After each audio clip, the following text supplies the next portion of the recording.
नमस्कार। ब्रेक के बाद खबरों में एक बार फिर से आपका स्वागत है और बात करते हैं राजधानी रांची की। 14 अक्टूबर को विश्व मानक दिवस के रूप में मनाया जाता है। इस अवसर पर भारतीय मानक ब्यूरो की ओर से रांची में बेहतर दुनिया के लिए एक साझा दृष्टिकोण विषय पर कार्यक्रम आयोजित किया गया, जिसमें राज्य सरकार के मंत्री बादल पत्रलेख ने विस्तार से चर्चा की। इस मौके पर राज्य के कृषि, पशुपालन और सहकारिता विभाग के मंत्री बादल पत्रलेख ने कहा कि यूएनओ के प्रस्ताव के तहत 1 जनवरी 2016 से विश्व के 193 देशों ने मानक को अपनाया है, जिसमें भारत भी शामिल है। बादल पत्रलेख ने कहा कि मानक ब्यूरो पर पूर्ववर्ती केंद्र सरकार ने कार्यक्रम जो पूरे लगभग 200 देशों में मनाया जा रहा है, के अवसर पर आप सबको शुभकामनाएं देता हूँ। 14 अक्टूबर साक्षी है इस स्टैंडर्ड का। 2015 में जो यूएनओ में प्रस्ताव दिया गया था, ये 17 स्टैंडर्ड डेवलपमेंट गोल्स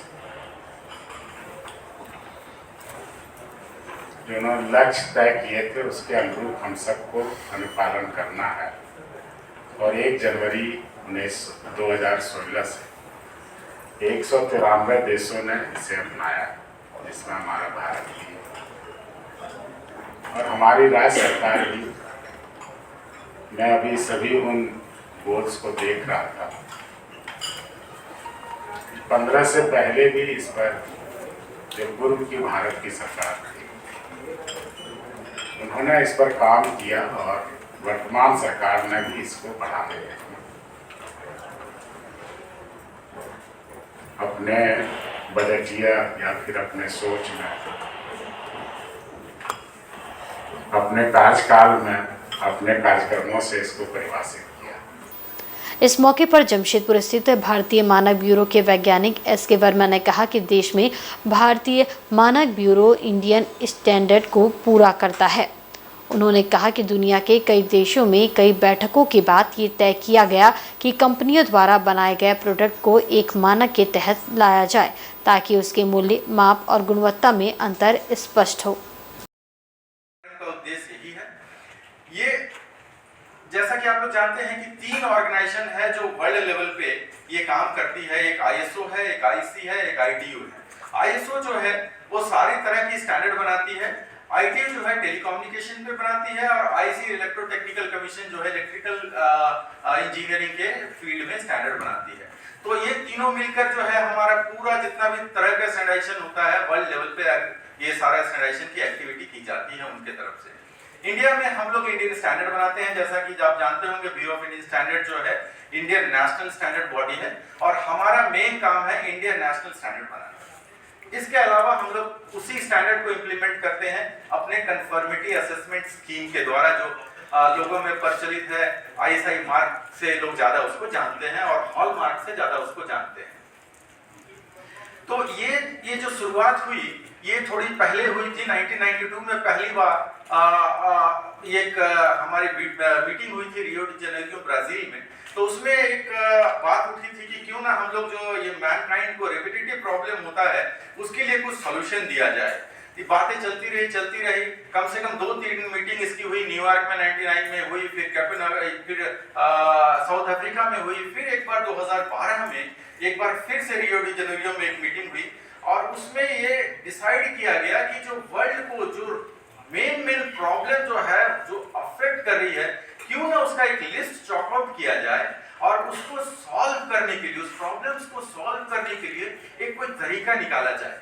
उसके लिए कुछ गोल बनाया जाए, कुछ टारगेट बनाया जाए और उस प्रॉब्लम को सॉल्व करने के लिए जो टारगेट बनाया जाए उसको मापने के लिए हमने कितना इसको अचीव कर लिया है, उसके लिए कुछ नापने के लिए कुछ जो है एक तरीका निकाला जाए। इधर लोकसभा और विधानसभा चुनाव को लेकर आजसू पार्टी अपने को मजबूत करने की दिशा में लगातार काम कर रही है। हर दिन केंद्रीय कार्यालय में सैकड़ों लोग पार्टी का दामन थाम रहे हैं। इसको लेकर कार्यक्रमों का आयोजन किया जा रहा है। इसी कड़ी में शनिवार को एक मिलन समारोह आयोजित कर गढ़वा और हजारीबाग के सैकड़ों लोगों ने आजसू पार्टी की सदस्यता ग्रहण की, पार्टी के प्रति अपनी आस्था दिखाई। आसू सुप्रीमो सुदेश महतो ने सभी का पार्टी में स्वागत किया। इस दौरान सुदेश महतो ने कहा कि झारखंड को विकसित राज्य बनाने में सभी की भागीदारी की जरूरत है। जिस तरह से अलग राज्य के लिए आजसू ने लड़ाई लड़ी है, अब राज्य के विकास के लिए भी सभी को एकजुट होकर काम करना है।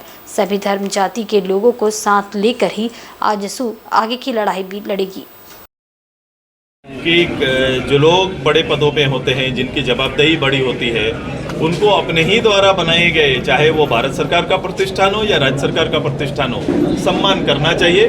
ताकि ये क्या, वो हमेशा लीडर जो होते हैं, जो लोग मुख्य पद में होते हैं, वो हमेशा आरोप लगेंगे, मैं पहले भी कहा आरोप लगेंगे, लगते हैं। जो आरोप आया है उसका सामना करना पड़ेगा। और ये अगर बड़े पदों में बैठने वाले नहीं करेंगे तो हमेशा छोटे को शिकार बनाया जाता है। वहीं पिछले 100 दिनों से अपनी मांगों को लेकर पंचायत स्वयंसेवक राजभवन के समक्ष धरने पर है। आज उनके द्वारा जेएमएम कार्यालय का घेराव प्रदर्शन किया जा रहा है। हालांकि प्रशासन द्वारा बैरिकेडिंग लगाकर उन्हें रोकने का प्रयास किया गया। कुछ दिनों पहले पंचायत स्वयंसेवक द्वारा झारखंड मंत्रालय का भी घेराव किया गया था, लेकिन झारखंड के ग्रामीण विकास मंत्री आलमगीर आलम द्वारा इन्हें आश्वासन देकर लौटा दिया गया था, लेकिन मंत्री द्वारा दिए गए आश्वासनों पर कोई अमल नहीं किया गया। अब आज एक बार फिर से पंचायत स्वयंसेवक जेएमएम कार्यालय का घेराव करने पहुंच गए हैं। पंचायत सेवकों का कहना है कि सरकार अपनी चुनावी वादे भूल चुकी है। चुनाव से पहले सरकार ने हमसे कई वादे किए थे, लेकिन सरकार के 4 वर्ष पूरे हो गए हैं। हमारी मांगों पर सरकार ने अब तक कोई एक्शन नहीं लिया है। हालांकि हमारी ओर से सरकार को बार बार याद दिलाने का प्रयास किया जा रहा है। देखिए, आज हम लोग विगत 8 जुलाई से अनिश्चितकालीन धरना प्रदर्शन शुरू किए थे राजभवन के पास, और इन 8 जुलाई से लेके आज हम लोगों का 100वां दिन है। और इन 100 दिनों में हम लोग कई दफ़ा कई प्रकार से कार्यक्रम किए हैं और सरकार तक अपनी बातों को पहुंचाने का हम लोग प्रयास किए हैं, पर बहुत अफसोस के साथ कहना पड़ रहा है कि इन 100 दिनों में भी सरकार के द्वारा हमारी मांगों पर ठोस पहल नहीं की गई है। अभी तक जो है कोई कार्रवाई नहीं किया गया हम लोगों को मांगों को लेके, और हमेशा कुछ ना कुछ झूठा आश्वासन दे के हम लोगों को ठगने का काम किया जा रहा है। आज इसी के लिए हम लोग केंद्रीय कार्यालय का घेराव किए हैं कि जो हमारे केंद्रीय कार्यालय में जो झारखंड मुक्ति मोर्चा के जो वरिष्ठ नेतागण बैठते हैं, वो कम से कम माननीय मुख्यमंत्री से हम लोगों की वार्ता कराएं। इसी के लिए आज हम लोग 100वां दिन आज हम लोग जो है केंद्रीय कार्यालय का घेराव किए हैं अपनी 5 सूत्री मांगों को लेकर और माननीय मुख्यमंत्री तक पहुंचने के लिए। इधर राष्ट्रीय शिक्षा नीति पर स्पष्ट और महत्वपूर्ण सूचनाओं को साझा करने के उद्देश्य से केंद्रीय माध्यमिक शिक्षा बोर्ड द्वारा लगातार प्रयास किया जा रहा है। इसी कड़ी में आज रांची से दिल्ली पब्लिक स्कूल में रीजनल लेवल पर प्राचार्य सम्मेलन का आयोजन किया गया। रांची स्थित डीपीएस स्कूल में राष्ट्रीय शिक्षा नीति इनिशिएटिव एंड रिफॉर्म विषय पर विचार विमर्श किया गया। इस मौके पर विद्यालय के प्राचार्य डॉक्टर राम सिंह, राज्य परियोजना निदेशक और झारखंड शिक्षा परियोजना परिषद की निदेशक किरण कुमारी पासी, सीबीएसई के academic assistant director doctor Pragya Singh, joint director Anjali Chhabra और सीबीएसई के रीजनल ऑफिसर अरविंद कुमार मिश्रा समेत राज्य भर के लगभग 250 प्राचार्यों ने हिस्सा लिया। इस मौके पर झारखंड शिक्षा परियोजना परिषद की निदेशक किरण कुमारी पासी ने कहा कि राष्ट्रीय शिक्षा नीति 2020 को लेकर राज्य सरकार पूरी तरह से सकारात्मक पहल कर रही है। उन्होंने बताया कि राज्य भर में संचालित 80 मुख्यमंत्री एक्सीलेंस स्कूल में सीबीएसई पैटर्न पर पढ़ाई की जा रही है, जिसमें राष्ट्रीय शिक्षा नीति पर फोकस किया जा रहा है। उन्होंने बताया कि 300 से अधिक नए एक्सीलेंस स्कूल बनाने पर काम चल रहा है, जिसमें राष्ट्रीय शिक्षा नीति के अनुसार ही पढ़ाई सुनिश्चित होगी। झारखंड के जो 80 स्कूल ऑफ एक्सीलेंस है, उत्कृष्ट विद्यालय, ये सीबीएसई एफिलिएटेड हैं और सीबीएसई के करिकुलम के अनुसार, सीबीएसई के गाइडलाइन के अनुसार इन स्कूलों का संचालन किया जा रहा है। सीबीएसई भी एनईपी के जो एडवाइजेज़ हैं उसके अनुसार अपने आप को अलाइन किया है। झारखंड में पहले से चूँकि हम लोगों ने झारखंड के सभी स्कूलों को एनईपी के आधारित जो पाठ्यक्रम है उस पर अलाइन कर लिया है, तो बहुत आसानी के साथ हम लोग सीबीएसई बोर्ड को फॉलो कर पा रहे हैं। वोकेशनल कोर्सेज़ जो है वो बच्चों को बहुत शुरुआत से प्रोफेशनल या स्किल की तरफ में ले जाने के लिए किया गया है और हमारे झारखंड में हम लोग वोकेशनल कोर्सेज़ करवाते हैं। इतने वृहद स्तर पे पहले नहीं होते थे, लेकिन तैयारी के साथ झारखंड के 80 स्कूलों में 12 वोकेशनल ट्रेड्स हम लोग इसी साल शुरू करने वाले हैं। और जो प्रखंड स्तर के हमारे Adarsh Vidyalaya school of excellence होंगे उसमें 10-10 कोर्सेज शुरू किए जाएंगे। प्रॉपर तैयारी के साथ इन वोकेशनल कोर्सेज को हम लोग लॉन्च करेंगे। हमारे स्कूल तैयार हैं, बेहतर तरीके से हम लोग उसको करेंगे। इस मौके पर रांची से डीपीएस स्कूल के प्राचार्य डॉक्टर राम सिंह ने कहा कि राष्ट्रीय शिक्षा नीति बच्चों में, स्कूल में और पढ़ाई के सिस्टम में अमूलचूल परिवर्तन लाने वाली है। प्राचार्य ने बताया कि शिक्षा के साथ इनोवेशन, आइडिया और प्रैक्टिकल नॉलेज, अनुभव, स्किल की ज़्यादा ज़रूरत है। देखिए, जो नई राष्ट्रीय शिक्षा नीति है यह स्कूलों में, बच्चों में, हमारे शिक्षा के सिस्टम में, पद्धति में आमूलचूल परिवर्तन लाने के लिए है। और सबसे बड़े ज़रूरी है कि स्कूलों को इन्फॉर्म करना, स्कूलों को पता होना, प्रिंसिपल्स को पता होना कि क्या चेंजेज हो रहे हैं। अब नॉलेज के जगह पर जो इनोवेशंस हैं, आइडियाज़ हैं, प्रैक्टिकल नॉलेज की ज़्यादा ज़रूरत है, एक्सपीरियंसेस की ज़्यादा ज़रूरत है, स्किल्स की ज़रूरत है। इन्हीं चीज़ों को कैसे स्कूल में वातावरण को परिवर्तित किया जाए, वातावरण जो पढ़ने का है वो ज़्यादा प्रैक्टिकल हो, चॉक डस्टर से हटे। इसी के क्रम में सीबीएसई ने एक स्टेट लेवल का कॉन्फ्रेंस किया है, जहां पर स्टेट बोर्ड के भी स्कूल हैं, सीबीएसई के हैं, गवर्नमेंट स्कूल हैं, प्राइवेट स्कूल हैं। सभी लोगों को नई शिक्षा नीति जो 2024 से इम्प्लीमेंट करना है, इसके बारे में बताया जाएगा। गौरतलब है कि 29 जुलाई 2020 को केंद्र सरकार ने नई राष्ट्रीय शिक्षा नीति की घोषणा की थी। इससे पहले 1986 में शिक्षा नीति में बदलाव किया गया था। वर्तमान समय में सरकार का मानना है कि बच्चों में पढ़ाई के साथ कौशल विकास को बढ़ावा मिलना जरूरी है। इसके लिए बच्चों के साथ विद्यालय के प्राचार्य और शिक्षकों की भी तथ्यात्मक जानकारी दी जा रही है। सालाना 268 करोड़ का राजस्व देने वाले उत्पाद विभाग का कायाकल्प होने जा रहा है। उत्पाद विभाग के नए भवन का निर्माण कार्य आरंभ हो चुका है। 1 वर्ष में इसे पूरा करने का लक्ष्य रखा गया है, जिसके बाद एक छत के नीचे विभाग का सारा कार्य संपन्न होगा। वर्षों से पूर्व सिंहभूम उत्पाद विभाग का कार्यालय सांची जेल गेट के समीप टाटा स्टील के 2 क्वार्टरों में संचालित होता था। एक में सहायक आयुक्त उत्पाद का कार्यालय और दूसरे में हाजत और जब्त सामानों को रखने की व्यवस्था है। दोनों ही जर्जर अवस्था में है, जबकि ये विभाग सरकार को मासिक लगभग 35 करोड़ और सालाना लगभग 268 करोड़ रुपए का भारी भरकम राजस्व देता है, लेकिन इसका अपना कोई भवन नहीं है।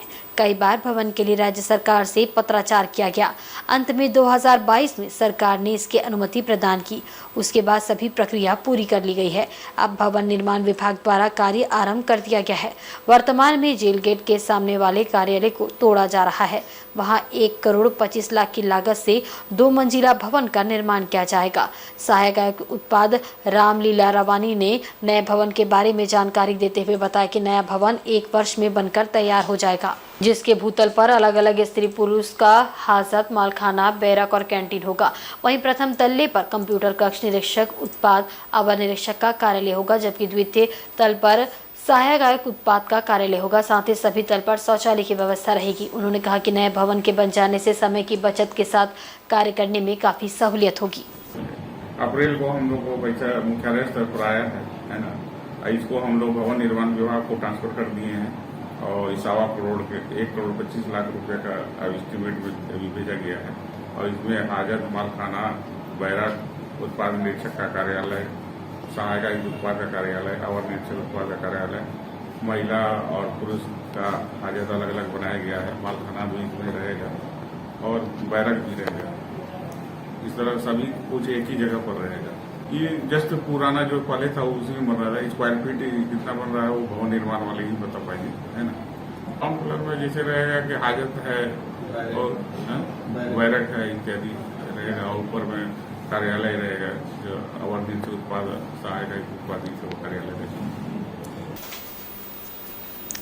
वहीं जमशेदपुर के इकलौता रामलीला मैदान में प्रत्येक वर्ष नवरात्रि में रामलीला का आयोजन किया जाता है। इस वर्ष भी इसको लेकर तैयारियां पूरी कर ली गई है। बता दें कि समय के साथ सब कुछ बदल गया है, लेकिन रामलीला का मंचन आज भी पुरानी पद्धति से ही आयोजित किया जाता है, जिसे लेकर तैयारी पूरी कर ली गई है। रामलीला 14 से 24 अक्टूबर तक चलेगा। 24 को रावण दहन के साथ रामलीला का मंचन संपन्न होगा। हालांकि इस बार रामलीला उत्सव समिति द्वारा मध्य प्रदेश से कलाकारों को बुलाया गया है, जिनके द्वारा 10 दिनों तक नाटक का मंचन किया जाएगा। इस बार निश्चित रूप से शहरवासियों को कुछ अलग देखने को मिलेगा। मंडली सबसे सुंदर आई हुई है। ऐसे प्रयास है कि अगले साल अयोध्या या वृंदावन से मंडली लाने का। अगर संपर्क हो गया, बढ़िया मिल गई, तो आगे साल हम लोग प्रयास करेंगे। इस साल युवा की मंडली मध्य प्रदेश से आई हुई है, वो कल से लेकर 14 तारीख से 7:30 बजे से लेकर रात जो भी हो जाए शुरू करेगी। और 24 तारीख रावण दहन इसी मैदान में होगा। काशीडी हमारे जो संस्थापक थे स्वर्गीय रामशरण मिश्र जी, उनके घर से जुलूस निकलता है और वह भव्य जुलूस निकलता है जो इस रामलीला मैदान में आएगा और 24 तारीख को रावण दहन होगा। वहीं सरायकेला खरसुआ जिला पुलिस को अवैध गांजा कारोबार के विरुद्ध अब तक की सबसे बड़ी सफलता हाथ लगी है। पुलिस ने कुल 810 किलोग्राम गांजा के साथ 2 तस्करों को गिरफ्तार करने में सफलता पाई है। बरामद गांजा का बाजार भाव लाखों रुपए बताया गया है। मामले के संबंध में जानकारी देते हुए सरायकेला पुलिस अधीक्षक डॉक्टर विमल कुमार ने बताया कि जिला पुलिस को सूचना प्राप्त हुई कि बड़े पैमाने पर गांजे की तस्करी की जा रही है। पुलिस ने इस दिशा में कार्रवाई शुरू की। चांडिल अनुमंडल पुलिस पदाधिकारी संजय सिंह के नेतृत्व में चौका के पास पुलिस ने तलाशी शुरू की और एक ट्रेलर को जब्त किया, जिस पर 810 किलोग्राम गांजा लदा था। पुलिस ने इस कार्रवाई में 2 गांजा तस्करों को भी धर दबोचा, जिनकी पहचान उत्तर प्रदेश के बलिया निवासी वाहिद खान और झारखंड के धनबाद जिला अंतर्गत झरिया निवासी करण कुमार गुप्ता के रूप में की गई है।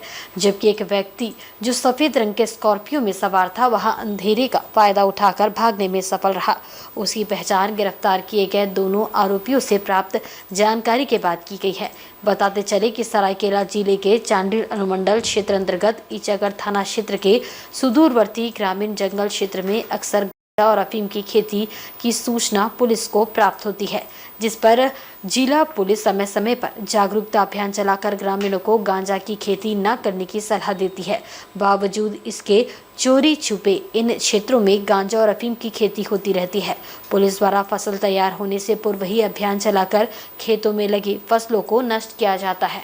कुल 27 प्लास्टिक की बोरी में है, जो प्रत्येक बोरी में 30 केजी है। कुल 810 केजी गांजा की बरामदगी की गई है और इसमें वो टेलर भी बरामद किया गया है और ये 2 अभियुक्त को इसमें फिलहाल जेल भेजा जा रहा है। और इसमें जो संलिप्त और भी बिंदु पर वो जांच की जा रही है, जिसमें कि संलिप्तता आ रही है कि इसमें और भी लोग इस काम में शामिल थे, जिसमें उस स्कॉर्पियो की भी तलाश की जा रही है, उस पर भी लगातार छापामारी की जा रही है।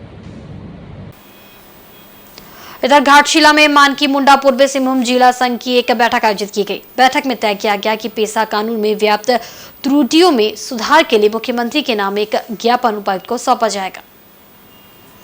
घाटशिला अनुमंडल के दाहीगोड़ा में मानकी मुंडा पूर्वी सिंहभूम जिला संघ के अध्यक्ष रायसन पूर्ति ने इस बैठक की अध्यक्षता की। इसमें जिला प्रवक्ता आशीष सरदार ने कहा कि पेशा कानून लाना अच्छी बात है, लेकिन इसमें कुछ त्रुटि है, जिसमें सुधार को लेकर पूर्वी सिंहभूम में 4 दिवसीय पदयात्रा निकाली जाएगी। बहरागोड़ा के वीनापानी मैदान से 15 अक्टूबर को पदयात्रा निकलेगी, जो उपायुक्त कार्यालय तक जाएगी, जहाँ मुख्यमंत्री के नाम उपायुक्त को एक ज्ञापन भी सौंपा जाएगा, जिसमें पेशा कानून की कुछ त्रुटियों में सुधार की मांग की जाएगी।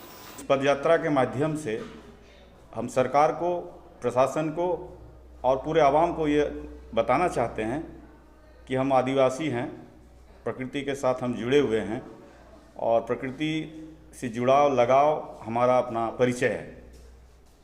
और जल, जंगल, ज़मीन पेशा कानून जो बना है उस अधिकार को अधिनियमित करता है। बस उस अधिनियमित में कुछ त्रुटियां रह गई है, जो अगर आप बात करेंगे उस बारे में तो उसको हम बताएंगे। अभी 4 दिन का पदयात्रा है और हम उपायुक्त के माध्यम से हमारे राज्य के मुख्यमंत्री तक हमारे आदिवासी के जनभावनाओं को उन तक पहुंचाने का काम करने जा रहे हैं। और महालया के अवसर पर जुगसलाई दुर्गाबाड़ी ट्रस्ट द्वारा गाजे बाजे के साथ शनिवार को प्रभात फेरी निकाली गई। पारंपरिक परिधान में महिला व पुरुष श्रद्धालु इस प्रभात फेरी में शामिल हुए और पूरे क्षेत्र का भ्रमण किया और मां के आगमन की खुशियां मनाई गई। जुगसलाई दुर्गाबाड़ी में सन 1936 से मां की पूजा अर्चना होती आ रही है। 2019 तक मिट्टी की प्रतिमा लाई जाती थी और पूजा कर विसर्जित किया जाता था, लेकिन कमेटी के लोगों ने 2021 में मां दुर्गा की प्राण प्रतिष्ठा कर दी। उसके बाद से लगातार कई वर्षों से मंदिर कमेटी द्वारा महालया के शुभ अवसर पर प्रभात फेरी निकालकर मां के आगमन की खुशियां मनाई जाती है। इस वर्ष ढोल नगाड़ों के साथ वीरेंद्र कृष्ण भद्र द्वारा लगाए गए चंडी पाठ के साथ महिला पुरुष श्रद्धालु पारंपरिक परिधान में पूरे जुगसलाई क्षेत्र का भ्रमण कर देवी की आराधना किए। इस संबंध में जानकारी देते हुए जुगसलाई दुर्गा बाड़ी ट्रस्ट के ट्रस्टी विश्वनाथ भवाई ने बताया कि मां के आगमन के पूर्व महाल्या के दिन ढोल नगाड़ों के साथ पूरे जुगसलाई क्षेत्र का भ्रमण कर मां का स्वागत किया जाता है। पिछले कई दिनों से जो तैयारी चल रही है उसे और तेज किया जाता है। साथ ही पूरे देशवासियों के लिए मां दुर्गा से सुख समृद्धि की कामना की जाती है। महालया है, आज देवी का आगमन का सूचना है। आज से कल से प्रतिमा शुरू होगा, नवरात्रि का कल से शुरुआत होगा। इसलिए दुर्गा माँ का आगमन के लिए आज हम लोग सब खुशी से एक शोभा यात्रा निकाले थे, जिसको प्रभात फेरी बोलता है। उसमें सारे नगर का भ्रमण किया है हमने। अभी जाके दुर्गा पानी में फिर हम लोग वापस आए हैं। अभी इसके बाद शाम को फिर माँ काली का आराधना होगा, क्योंकि आज अमावस्या है। आज माँ काली का पूजन होगा। प्रभात फेरी करके माँ से कामना करते हैं सबका सुख समृद्धि बना रहे, देश में शांति बना रहे, मोहल्ला में शांति बना रहे, घर में शांति बना रहे। और आज के बुलेटिन में बस इतना ही। कल फिर हाजिर होंगे कुछ नई खबरों के साथ। तब तक देखते रहें इंसाइड झारखंड न्यूज। नमस्कार।